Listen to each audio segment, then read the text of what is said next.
Thank you so much, Mr. Daniel Boey, CEO of World Vision Malaysia, for joining us on the LITE Breakfast. How are you feeling Thank today? you very much. Good? Very well, thank you. Thank you for having me. Working from home? Yeah. Yeah. So how difficult is it to do, to do charity work from home? We have to change most of our plans, and then we find that we can do it. In fact, there's a greater sense of unity. There's a difference between, for example, meeting in a room where you have, say, 12 people, and you're meeting through Zoom, because when one person talks, you see, when someone talks, you can actually hear him. He's at your ear. Yeah. And only one person talks. The rest have to listen. So this creates a great rapport and camaraderie and great unity. And sometimes some of the plans, not some of the plans, nearly all our plans, we have to change it totally. And some of the programs that involve, for example, we have this 30-hour family which involves 25,000 people. How are we going to do it virtually? So it challenges us, and this draws up our adrenaline. We brainstorm together, working on weekends, no big deal, because we're stuck in the house anyway. So it creates creative, tremendous rapport. And after this, when the MCO leaves, I think we want to rethink, how we can help the vulnerable. This has opened a lot of vistas for us to think through a wonderful rapport with not just within our colleagues, but with outside people. And there's so many things one can do. In fact, there are things that you can do that you cannot normally do in a normal situation. So tremendous dependence. And I'm sure you have discovered that too. Yes, we have discovered that we can actually record from home, and we don't need to travel all the way to the studio, wake up really early in the morning. Actually, you're right, Mr. Boey, because I mean with this, Daniel, because I mean this one you're forced to, I mean, in a way, be disciplined, like in regular meetings and everything. People just talk like all over the place. So you're right. Oh no. Oh, he's stuck again. Okay. Like, for example, what have you been doing like online? What kind of things have you come up with online that you've never thought of coming up with when you guys were meeting face to face?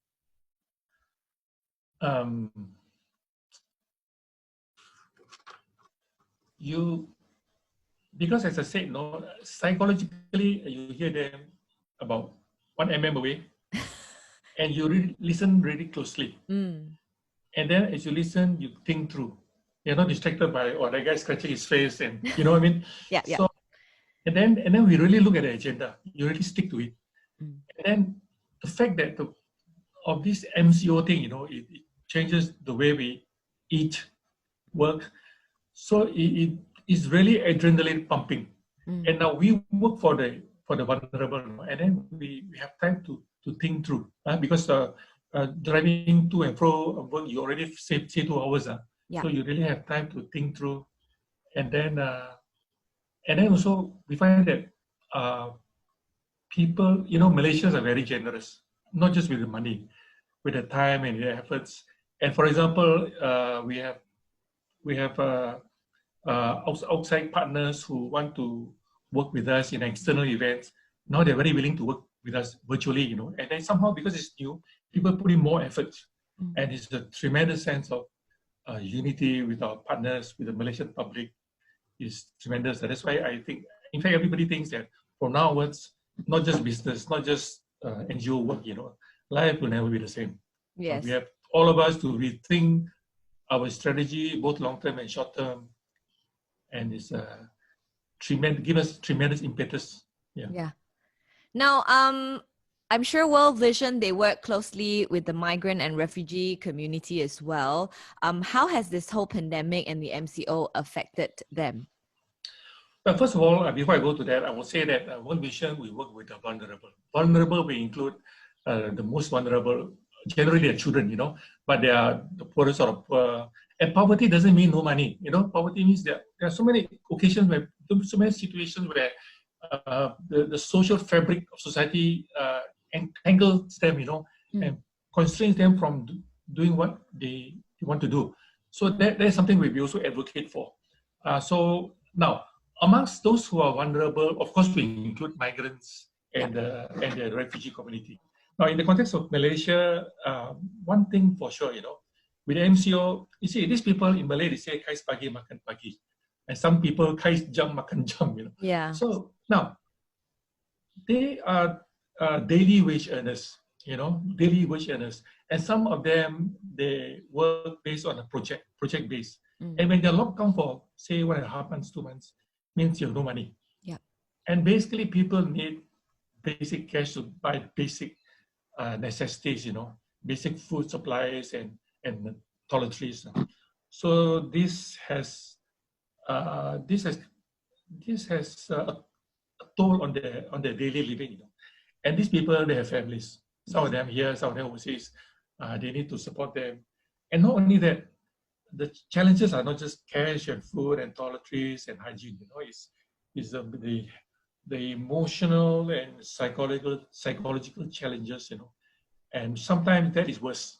Yeah. You're in a foreign land and your family is not with you, for example, and you're just stuck at home. So tremendous challenges.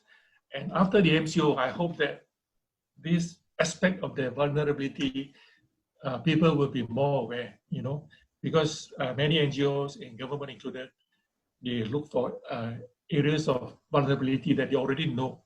But then when they come to a community,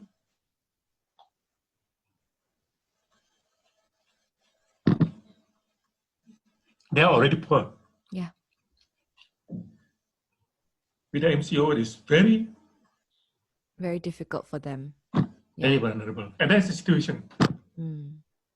And you're getting emotional, Daniel, because you feel for them, right?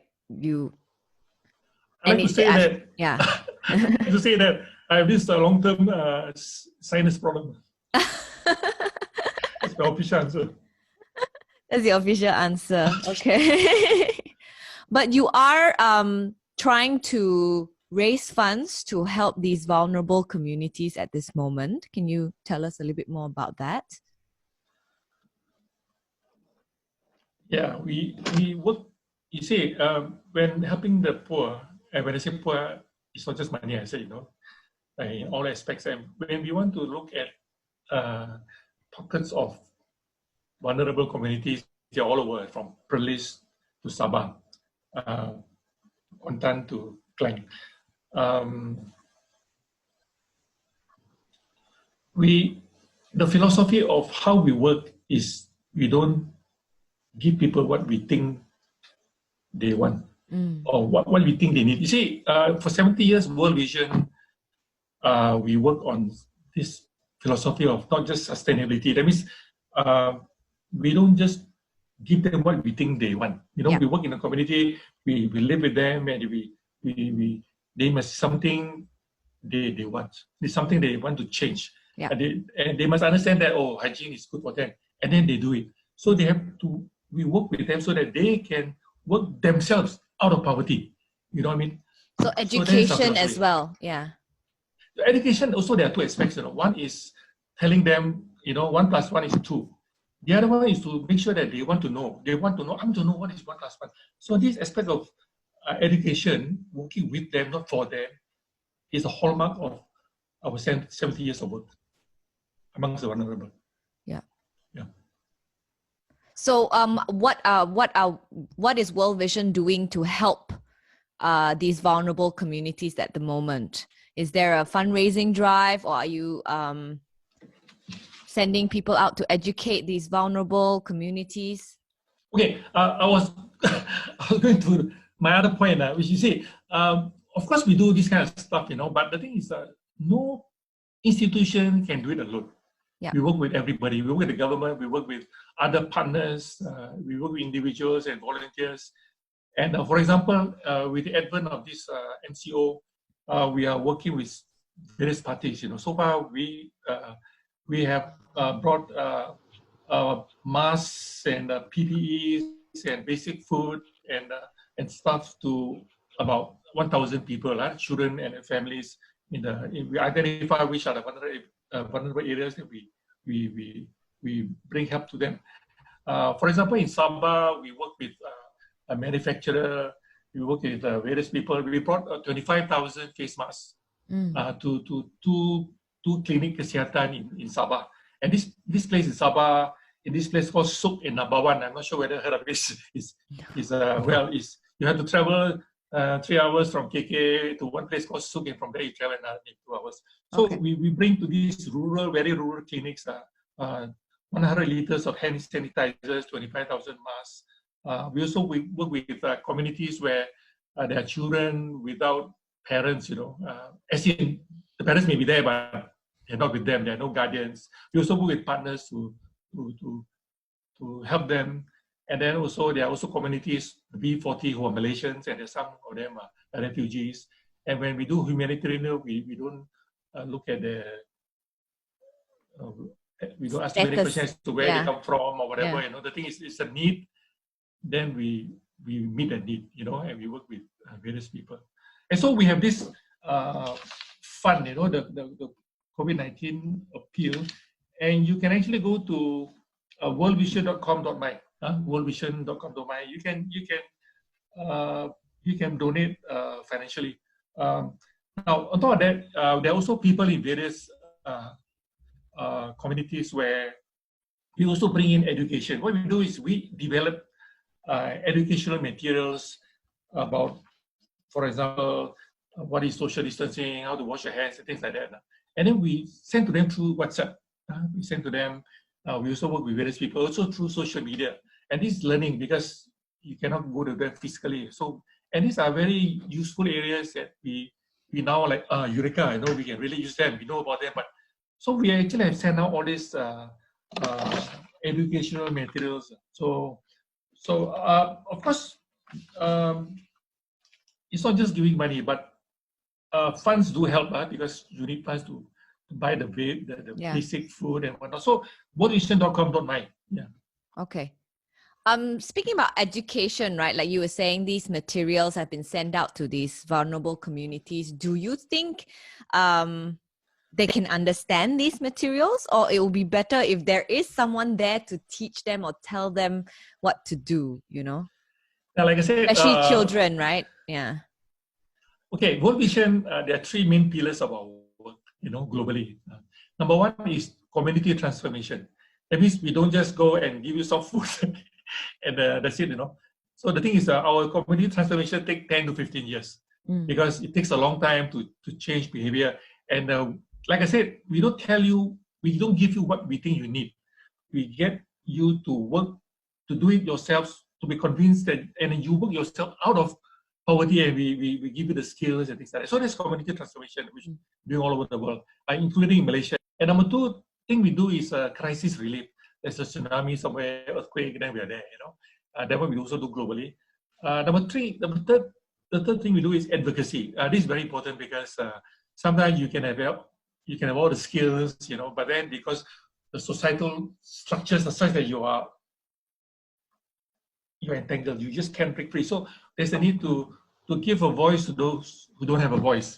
I'm just thinking, is it because of the MCO, we can't be there personally to educate them. Okay. But on a regular basis, it would be better to have someone there to sort of educate them about maybe basic hygiene or how they can protect themselves from this virus, I guess. Yeah. So, okay. So these communities that we send the WhatsApp messages to, we've been working with them. We've known them for a few years. And in a normal situation, we actually go there, and then we work. We don't work alone, we work with the teachers, we work, and then the children, you see, the kind of material you give to them, this in form of cartoons, Look at these cartoonish characters. Oh, they're very helpful, you can understand without reading, Yeah. So it's very clear. So we go from that angle, send very children reader friendly kind of material in cartoon form. It's easily understood, and we know them. We've been working with them, so we more or less know what it takes for them. And we also have sent it to other bodies Yeah, because I just want to make Yeah. sure that it can get through to them, right? Like otherwise you'll be doing so much work Yeah. and then it falls to deaf ears and it's just Yeah. wasted. Yeah. Yeah, it was this kind of things won't start with to be or not to be, start like that. Yeah. So it's cartoonish and it's in Bahasa Malaysia, English, and Chinese. Oh, okay. That's great. Now, like, do you know if our government is doing anything to help these marginalized communities? Are the government working alongside some of these NGOs to help these marginalized communities? Well, the government has taken a very crucial step of implementing the MCO. Mm. You see, of course, people are worried about their ability to work and earn a living. But you see, to earn a living, you need to be alive. Yes. You need to have strength. You need to be healthy. Mm. And you need to make sure that this pandemic is over with. Then can you start working with a healthy body? And so the first thing that the government did was to implement this MCO. And you can see the as he went along, he evolved into strong advice to something like, hey, no, I think that's good for us. Like now, like where I'm staying, I cannot travel 3 kilometers to buy food. That's okay because, you see, when you keep social distancing, it's not for your own good, no, it's for the good of others. Yes. So the government has got this implementation at MCO, and it has also has given us daily SMSs. There are a lot every day, and then announcements through TV, and then there are even intermittently when the TV programs they have this announcements from the an advertisement from government, and they're also working with the various NGOs to see how they can exempt some of these NGOs from some of the MCO requirements. Yeah. And they also get involved in fundraising initiatives. So these are very good, very good. So that's what the government is doing. And I think we should cooperate with them. Yeah. Okay. But didn't for a minute there, I think they actually disallowed all NGOs to work as well, right? Well, in the first 2 phases of the MCO, they actually said that NGOs cannot work. So were you informed that you couldn't work during this time, or you couldn't help any of your communities or any of your vulnerable communities at this time? I think, this pandemic, is new globally. Yeah. And sometimes when something you have not experienced before, you know all the answers. You cannot cover all the grounds, and we learn as we go along. Yeah. And when they initially prevented even the NGOs to go to certain areas, of course there's a reason, And this, of course, it forces the NGOs to think hard, how to reach out, And then the thing is, there has been various avenues to discuss with the government, and that's why the government has lifted this exemption. They've given exemptions to certain NGOs. You cannot open the floodgates, because there are 1,001 NGOs. So we have NGOs, certain NGOs who are targeted at certain things, doing certain things well, and they've allowed them to do so. And so we are thankful for all this. Yeah.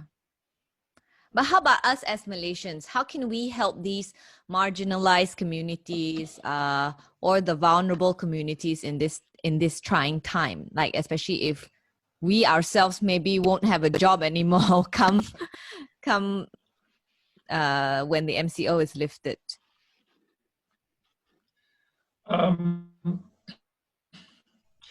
Let's talk about the migrants for a moment. They work, like I said, kais pagi makan pagi, kais jam makan jam, and or project-based. The construction workers says no construction, and no money. Yeah. No money means no food.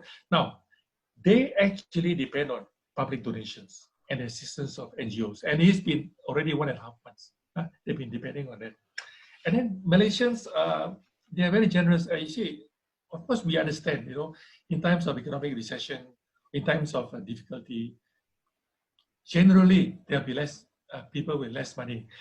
But we find that through our experience in Malaysia for the past 22 years, we find that in situations when there was SARS and all other kind of financial, when Malaysia was facing financial problems, and we find that in those times, I look back, actually I checked our figures, people still give, because when there's a need, you see, who are the vulnerable? Children, elderly people who just cannot do it, because of circumstances, they cannot earn a living. And we, because of a common humanity, we also have our own children. We have relatives who are old and all that. So Malaysians do give.